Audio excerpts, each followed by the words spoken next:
So the new CPI report just came out this morning, and I want to break that down because in this report, there's some very shocking numbers. And some of these numbers may be telling a lie. But I want to address what's going on there because this is what we are seeing this morning. Inflation rose by 0.5% in January, more than expected and up 6.4% from a year ago. Well, let's address that. Because what was expected?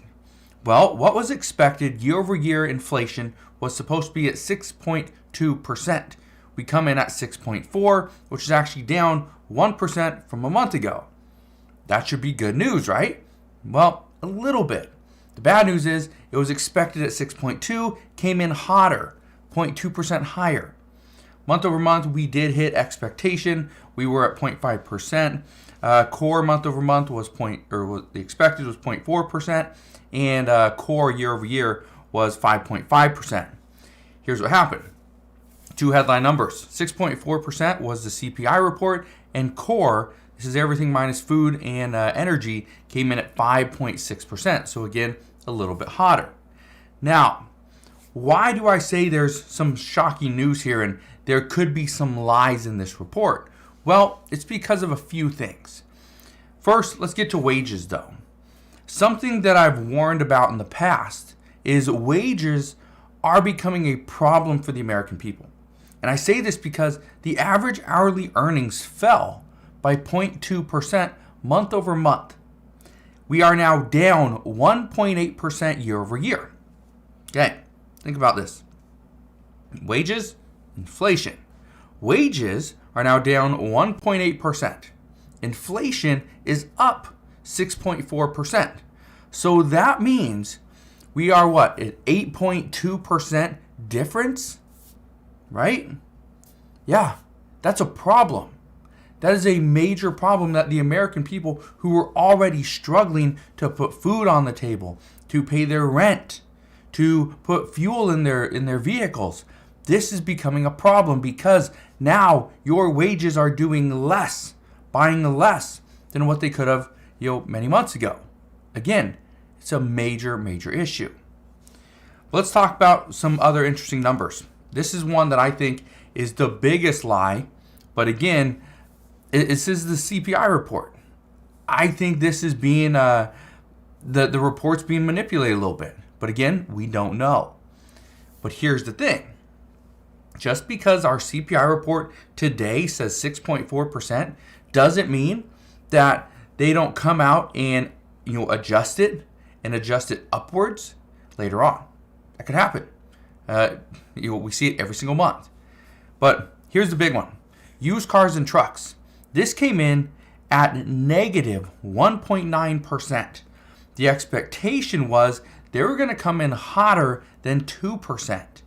Now, the reason I think this is odd is because of a Manheim report. This indicates that prices rose for the past 2 months. The prices for used vehicles rose. Okay? Keep this in mind. Remember, was it last month or whatever, we saw, Teslas, they went down in price, but then they went back up. Yeah. Well, the indications have all been that prices for used vehicles went down in 2022. They started to drop, and now they're actually going back up. Well, if prices are going back up, and they have been for the past 2 months, why wouldn't we see that in the CPI report? I think that's interesting. Okay? Medical care services went down negative 0.7%. We also saw shelter. This continued to go up by 0.7%. This is another big one. The CPI report, first off, just for shelter, just to give you an idea, they changed the weight. Shelter now accounts for a heavier weight of the CPI report. It used to be 42.4%. Now shelter is 44.4%. Went up 2%. So keep in mind that shelter is an even greater weight. But here's the thing. Most economists are expecting as soon as shelter, we see housing prices just plummet. What's going to happen is this going to pull that CPI report down. It's not going to be 6.4%. We're going to probably be in the 4 to low 5s is what they're predicting. Okay? But here's the thing. this likely will not happen until probably, May, June, July of this year. So don't expect we're just going to see the CPI report and inflation just plummet. And even though we may see shelter plummet and it brings the entire CPI report down, here's the thing. This will most likely not change food, energy. This will have an impact on services, but this is going to pull shelter down first, and then likely after that, then we'll start to see the ripple effects throughout the entire economy. It's normally what happens. But now that we're talking about food, let's address that. The food index, it increased by just 0.5% month over month. Not bad. Meats, poultry, fish, eggs, all increased. That index increased by 0.7%. Just to give you an idea though, eggs, they increased themselves by 8.5%. That's 8.5% month over month. That's not year over year, that's month over month. We also saw fruits and vegetables fell in price by 0.5%. But I did reach out to a wholesale supplier that I've worked with in the past, and according to them, the reason why fruits and vegetables fell in price is because we have more. We have a larger supply. Demand is still the same, but we have a larger supply. Okay, so it's pretty interesting. Now, there was a line, and I want to address this line, but there was a line in the CPI report that indicated that motor vehicle insurance rose by 1.4%. Again, I reached out to somebody that I talked to just recently. He's a State Farm agent, owns his own, firm or whatever you call it, right? And I bring this up because the report is from this is from January. We see a lot of snow across the United States in January. Now, according to this State Farm agent, he says that drivers in difficult times, and he's seen this multiple times in the past, in difficult times, they regularly cancel their insurance so they can save money on the monthly premiums. That's what they do. They get insurance for a certain amount of time, and then they cancel it when roads are good, when they're not really worried about sliding into somebody or snow or whatever. But he said for snowy months, they buy the insurance again. And this likely contributed to more people having insurance in January. Not because more people are buying cars.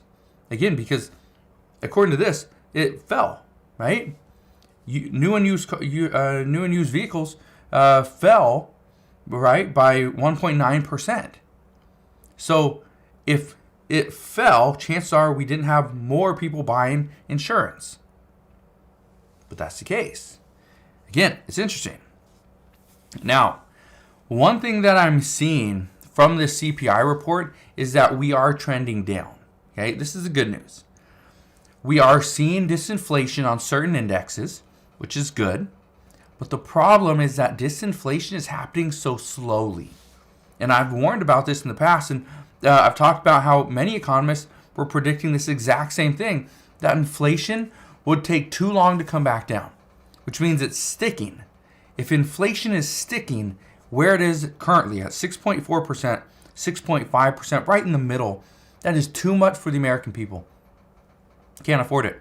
We cannot afford our necessities if we see inflation stay where it currently is, which means we are going to spend more money throughout this year than we were anticipating.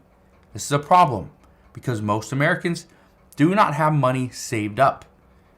I believe in a recent report, 60% of Americans, 6 out of 10, couldn't afford a $450 emergency expense. That's a problem.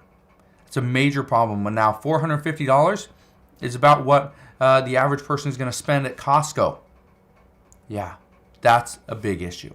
So that's what we know at this time. As always, as I know more, I promise I'll come back on and share all the latest news and updates. Again, just want to thank you guys for watching. Have a wonderful rest of your day. Consider subscribing, and I'll see you guys on the next one.